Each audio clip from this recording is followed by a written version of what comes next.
themselves. See how Daniel and that one ran away? Because they knew that this is the Bible speaking. It talks about slavery and rape. Slavery and rape in the Bible. And this is your Lord Jesus commanding.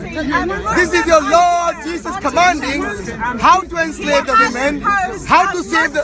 By the way, how would your God know who is a virgin?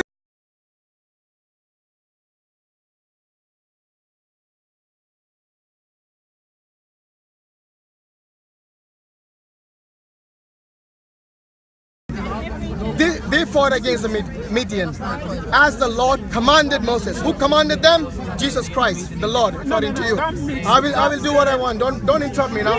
And kill. We don't need your commentary. Okay, they fought against Midian as the Lord commanded Moses and killed every man. The Israelites captured the Midianite women and children. Okay, and took all Midianites, herds, flocks. By the way, this is slaving them.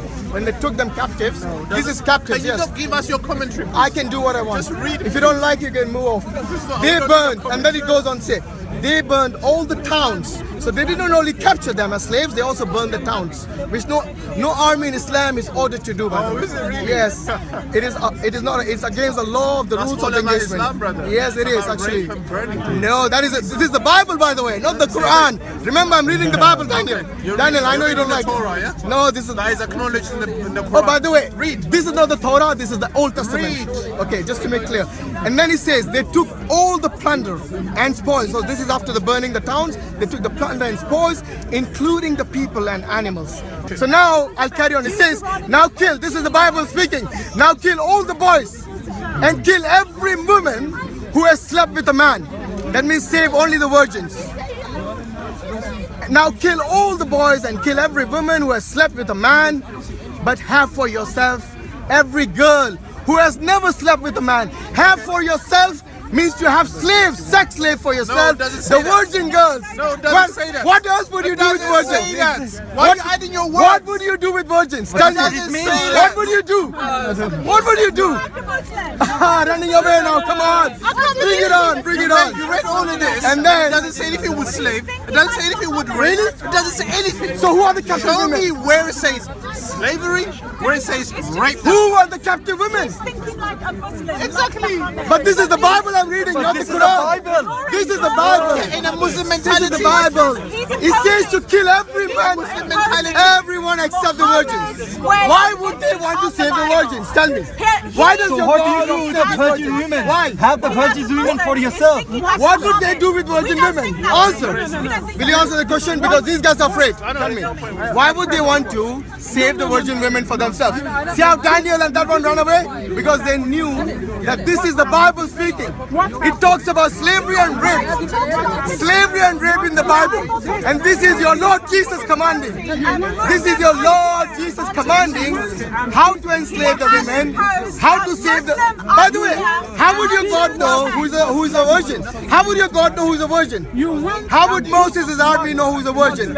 You know, the only way they'll know this is if they kill everyone except the little girls. The little girls they will save. Now this is the bit they don't like. By the way, this is the Bible. Regardless of the background, the important thing is this is what the Bible preaches. And they don't like it. Look how they run away. Because this is what the Bible preaches. To enslave the women, the girls who are virgins. You know how many verses it says? Bible we are reading. By the way, this is not Muhammad, this is the Bible. Jesus, this is Jesus. We are reading the Bible here.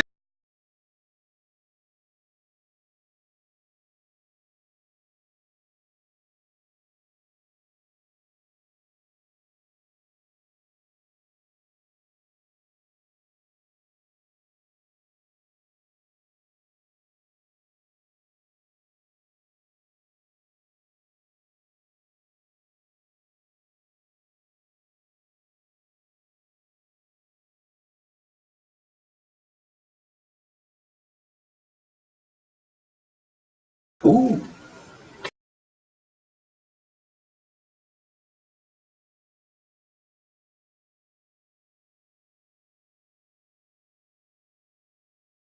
Ooh.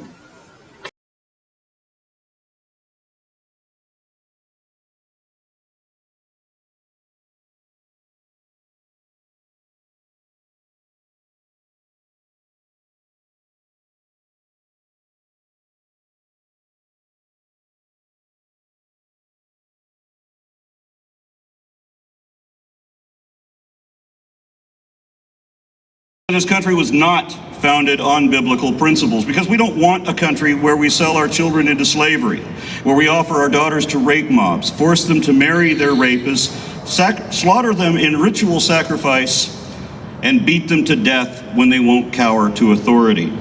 Neither should we kill our neighbors, pillage their homes, and rape their underage daughters, but the Bible condones all of this.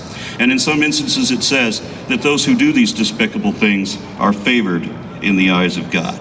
Commanding. This is your Lord Jesus commanding how to enslave the women, how to save the... By the way, how would your God know who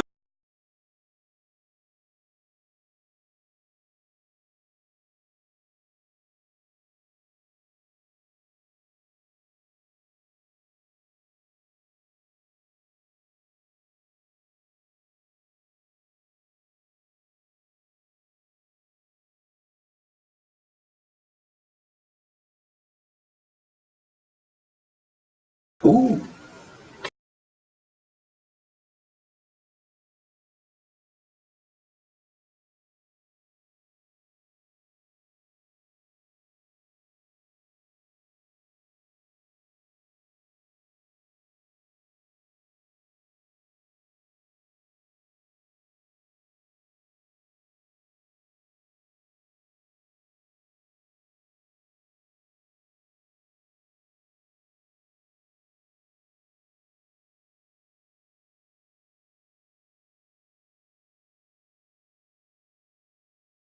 Ooh. Numbers chapter 31, verses 15 through 18. Have you allowed all the women to live? He asked them. They were the ones who followed Balaam's advice and enticed the Israelites to be unfaithful to the Lord in the Peah incident, so that a plague struck the Lord's people. Now kill all the boys and kill every woman who has slept with a man, but save for yourselves every girl who has never slept with a man. Now, if you don't understand what is being described here, allow me to state it plainly. It's talking about the slaughter of captive boys and married women, as well as the rape of little girls, by your supposed God's chosen people, under the guidance of Moses, after God ordered the genocide of the Midianites personally. So not only do we have the slaughter of civilian prisoners, but mass rape of little girls.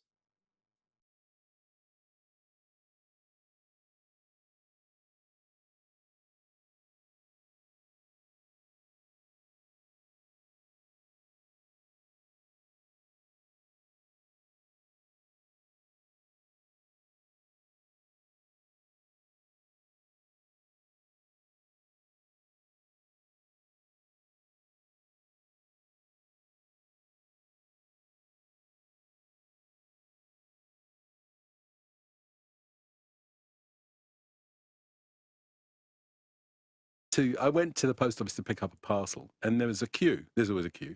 And there's a woman behind me in the queue, and she says, we talk, you know, how you do. And she's an older white woman, and she says,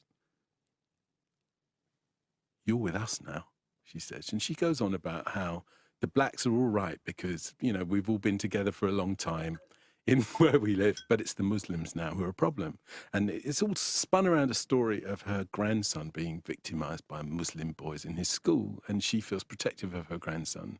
And she, in the way that she articulates her desire to keep him safe, she starts to make it very, very clear to me that the term Muslim has become a kind of racial category in her mind. And I think that's a general problem. I think that Muslim is what we, you know, in the English department, we call a racial trope, a way of speaking about a racial idea without invoking it directly. So Muslim's been racialized in that way. I suppose we could look back at previous times in the 20th century when the word Jew might have been racialized in that way. And people say, oh, it's just a religion. But actually, they don't mean that it's just a religion at all. It means that there's a whole cultural complex there, and maybe even a biological one that needs to be recognized. So what the significance of this remark from the woman in the post office, it sort of indicates that there's shifting inclusivity. Yeah. And like now it's okay for people of Afro-Caribbean Yeah. background to be included with us in inverted commas, which in her case, presumably she's, given that she's queuing up in a post office, we're going to give her the benefit of being white working class. Yeah, we will do, yeah. So, but now that shift of otherness, of the condemned other, Yeah. the The boundaries moved. He's thinking like a Muslim.